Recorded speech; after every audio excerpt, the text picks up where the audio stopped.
Yo, what's up mga kachambalero? Yun, oh. Panibagong episode na naman tayo na remapping. So, meron tayong unit dito, Honda Click 125.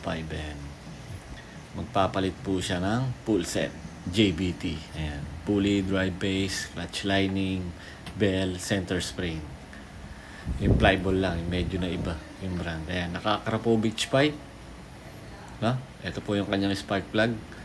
Binasa ko muna bago natin i-remap. Ayan. Puting-puti po ang gilid at yung gitna ay maitim. Medyo lean, lamang yung lean, pero medyo nagre-reach. So, hindi po natin maintindihan yung reading ng kanyang spark plug. And according sa customer, matagal na po siyang nakapipe. Medyo matagal na. So, 2 months, 3 months na siyang nakapipe. Kaya naisip niya na pong magpa-remap para mabago. So, ayan mga bossing, nagpa-flashing na po tayo. Tapos na tayo mag-edit ng mapping. Pinanood tayo ni customer, nakita niya kung ano yung ginagawa natin.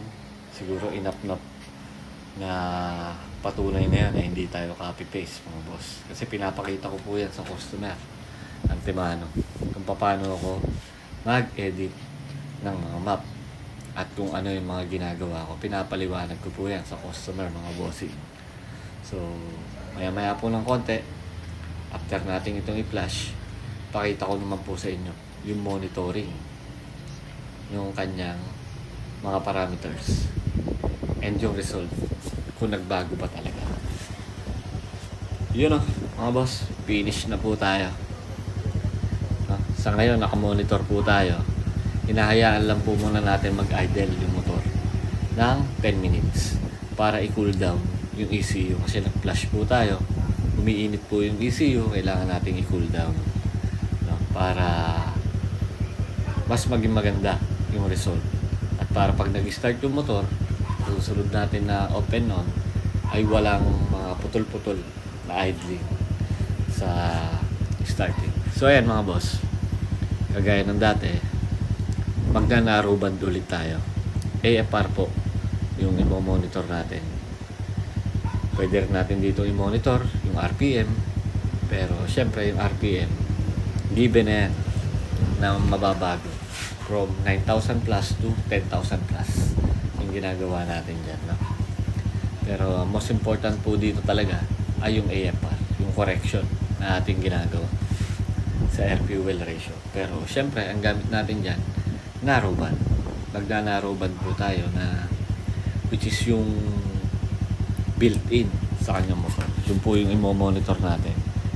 From idling, no, 1,500 to 16 RPM na AFR to mid RPM to high RPM. Check po natin kung gaano kaganda yung AFR ngayon, yung result.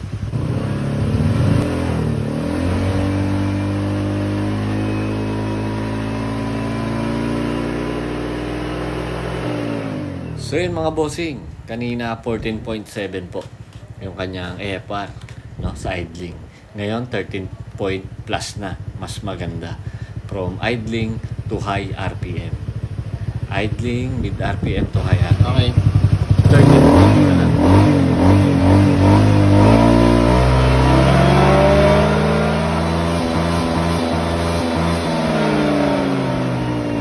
At syempre po, yung RPM niya mas tumaas na, nalampasan na po yung standard, yung stock.